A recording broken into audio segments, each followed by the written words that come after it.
پھر ایک دن مجھے خوشگوار حیرت ہوئی جب میں نے متحدہ عرب امارات میں مقیم پاکستانی گلوکارہ شمائلہ حسین کی آواز میں جون ایلیا کی غزلوں کی البم سنی۔ البم کا نام جانی ہے۔ یاد رہے، جانی جون ایلیا کا تکیہ کلام تھا۔ یہ مختصر بحروں پر مبنی جون ایلیا کی غزلوں کا انتخاب ہے۔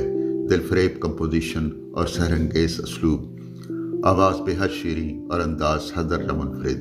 ان غزلوں میں وہ غزل بھی تھی جس کا ایک شعر سن کر میں چونک اٹھا تھا: بہت نزدیک آتے جا رہے ہو، بچھڑنے کا ارادہ کر لیا کیا۔ آج ایک طویل عرصے بعد یہ شعر سنا تو یوں لگا 4 دہائیاں پہلے 1980 کا وہ زمانہ آنکھیں جھپکتے ہوئے جاگ اٹھا ہے جب میں نے پہلی بار جون ایلیا کا یہ شعر سنا تھا۔ میں سوچنے لگا، وقت کا دریا بھی کیسا عجیب دریا ہے۔ کبھی کبھی مسافر کو اپنی پرشور لہروں کے ساتھ اچانک اسی گم گشتہ جزیرے پر واپس لے آتا ہے جہاں سے اس نے سفر کا آغاز کیا۔